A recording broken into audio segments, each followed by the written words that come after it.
A century ago, in March of 1914, a 31-year-old Arkansas native accepted a teaching position at Northeastern State Normal School, then in its fifth year of educating students who were planning to be teachers.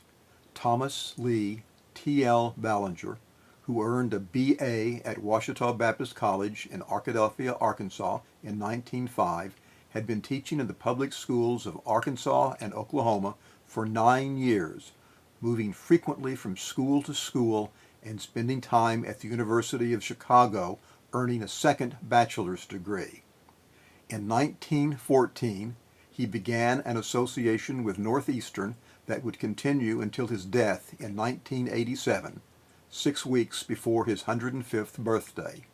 In the early years at Northeastern, Ballenger was the history department, but he also taught civics, making him what we would now call the entire political science department as well. Enrollment totaled a few hundred during the regular semesters, but in the summers it soared to more than 1,000, swelled by public school teachers without degrees returning to maintain their teaching certification. In an interview recorded in the early 1970s, Ballenger recalled Northeastern in its early years. In early times, many of the poorer students who attended Northeastern lived in tents, which they pitched in the woods about where Haskell Hall now stands. This was particularly true of summer students, but many of them lived in tents the year round. They would frequently come to class smelling so strong of meat grease that it was easy to tell what they had for breakfast. Before he completed his first year at the normal school, war broke out in Europe. As part of the preparedness movement in the United States, military drill and calisthenics were taught in the public schools. One of Ballenger's assignments was to instruct public school teachers in how to drill and exercise their students.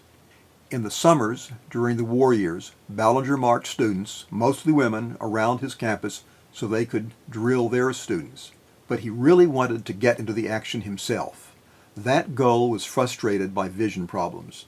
After washing out of officer training because of color blindness, he was repeatedly rejected when he volunteered. He was finally able to enlist, but the war ended the day he reported to the depot. While the armistice, which ended the fighting, frustrated his martial aspirations, it facilitated his marital plans.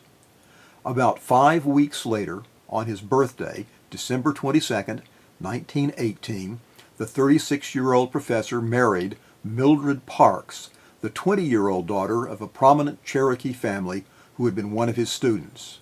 Resigning his position at Northeastern, Ballenger accepted a better-paying job at a Park Hill bank, which went bankrupt in the steep but brief financial downturn following World War I. Ballenger returned to Northeastern, now a state teachers' college offering bachelor's degrees. Influenced by his wife's Cherokee roots, his interest shifted to tribal and local history. Like blacks, Native Americans were largely ignored in the first half of the 20th century. Although no courses were offered in Indian studies, the Northeastern historian focused his research and writing on the subject and was instrumental in preserving details that might have been lost. Through the Roaring Twenties, the depressed 30s, and the fighting of the war years, Ballenger became a fixture at Northeastern, usually teaching every period but one, every semester, fall, spring, and summer. Many of his evenings were spent teaching in the extension program and sponsoring and participating in extracurricular activities. Most of what Ballenger came to understand about the Cherokees and the area they inhabited was the result of his research and reading, but for more than a third of a century he worked to improve his formal education.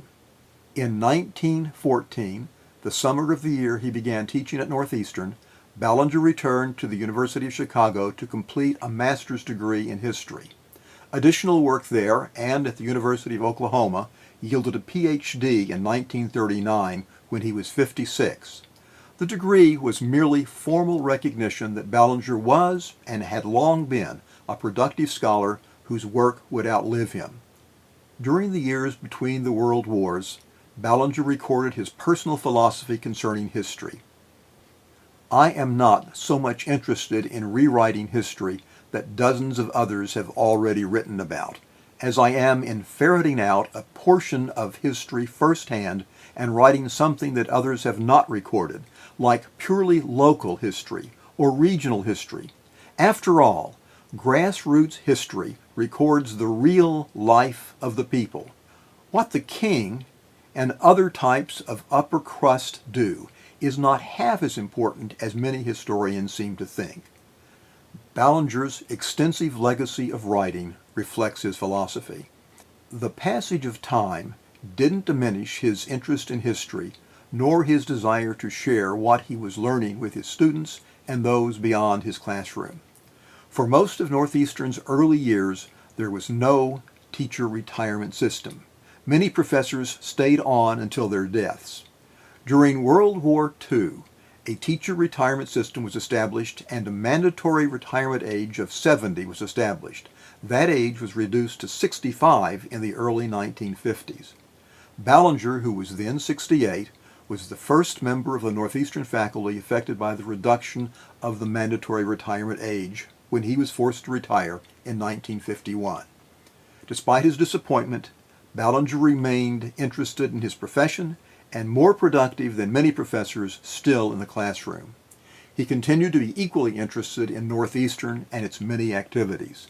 As he approached 100, Ballenger seldom missed an historical presentation and was one of the few hardy fans who remained as rain-drenched Northeastern's Redmen and their opponents at Gable Field.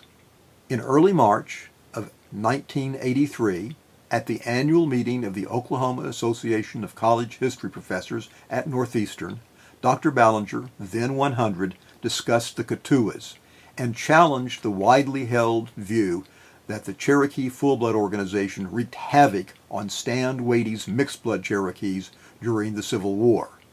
He remained abreast of historical literature in his area of interest, and before the death of his wife, the couple preferred reading aloud The Story of Civilization by Will and Ariel Durant to watching TV. Perhaps Ballenger's most enduring legacy was not his writing, but the thousands of students he influenced. Among his unpublished manuscript is a list of names written in shaky longhand. The list includes the names of at least one former United States congressman, many members of the state legislature, and prominent business leaders and educators.